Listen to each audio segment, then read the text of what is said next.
मी मयूर दुगाने विघ्न आरती मित्रमंडळाचा अध्यक्ष होतो। प्रत्येक वर्षी ताई आमच्या इथं आरतीसाठी येतात। त्या दिवशी पण आरतीचं नियोजन आम्ही ताईंना घ्यायला रिसीव्ह करायला वरती गेलो होतो। गाडीतनं उतरताना गाडीच्या जेव्हा दरवाजा बंद करताना ताईंचं बोट तिथे अडकलं। क्षणाचा तिथे ताईंना रक्त वगैरे येत होतं। तेव्हा शेजारच्या दामिनवाल्यांनी त्यांना जखमी करून तसंच ताईंची टिश्यू पेपर लावून ताई खाली आरतीला आल्या। मंडळाची जी आरतीची व्हिडिओ आहे ती आता इंस्टाग्राम अकाउंटला पण आहे विघ्न आरती मित्र मंडळ, त्यामध्ये पण तुम्हाला व्हिडिओमध्ये ताईची एंट्री दिसेल। त्यामध्ये ताई टिश्यू पेपर लावून खाली आरतीला आल्या आहेत। तिथं ताईंनी आरती केली, ताईंचा सत्कार केला, त्यामध्ये ताईंच्या हाताला जखम दिसेल। आणि आता जो आम्ही पाहतोय की जो फोटो व्हायरल होतोय तो पूर्णपणे धचमळ केलेला जातोय। कुठलाही तो त्याचं तिथं प्रत्यक्ष कोणतीही माहिती नसताना फेसबुकवरती जे फोटो आहेत त्या ती घटना का घडली आहे, कशी घडली आहे ते आम्ही सगळे ते प्रत्यक्ष पाहिलेले आहे। पण ते घटनेचा चुकीचा अर्थ करून अंधश्रद्धामध्ये दाखवत आहेत, एकदम चुकीची गोष्ट आहे।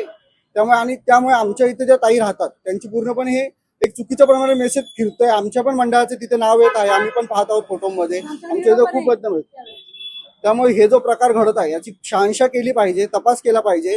चुकीचं पोस्ट व्हायरल करता नाव बदनाम करणे एकदम चुकीचं आहे, त्यामुळे आम्ही याचा निषेध करतो।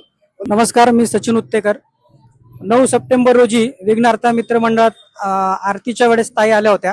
ताईंना जी दुखापत झाली त्यानंतर मला फोन आला होता की ताई तुमच्या मंडळामध्ये आरतीला येत आहेत।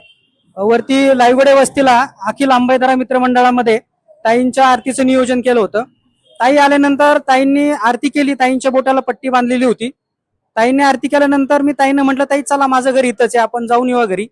तर ताईंचा चेहरा खूप पडलेला होता, डोळ्यात पाणी होतं। मी ताईंना विचारलं ताई काय झाले नक्की। ताईंनी सांगितलं माझ्या बोटाला दुखापत झाली आहे आणि प्रचंड वेदना होत आहेत। मग ताईंना म्हटलं मी 2 मिनिटं घरी चला, पाणी घेऊ आपण। ताईंना घरी नेलं, माझी मिसेस पण इथं साक्षीदार आहे। माझ्या मिसेसनी सुद्धा विचारलं की ताई नक्की काय झालेलं आहे, तुम्ही थोडं दुःखी दिसताय। त्यावेळेस ताईंना पाणी वगैरे दिलं, गणपतीचं दर्शन केलं आणि मग तिथून ताई निघाल्या। त्यावेळेस गोसावी ताई होत्या, सायली ताई होत्या, यांनी पण मला सांगितलं की सचिन दादा लवकर आवरा, ताईंना दवाखान्यात जायचंय, रक्त थांबत नाहीये। आणि आज या प्रकरणाची जी दुसरी बाजू म्हणजे अघोरी कृत्या बाबतीमध्ये जी चर्चा चाललेली आहे, आज 36 जिल्ह्यांमध्ये फिरून महिलांना न्याय मिळवून देण्यासाठी ताई रात्रंदिवस रक्ताचं पाणी करत होत्या। आणि हे सगळं करत असताना ताईंवरती हा जो त्यांचा अपमान केला जातोय आणि या गोष्टीचा आम्ही धारीकर म्हणून निषेध करतो।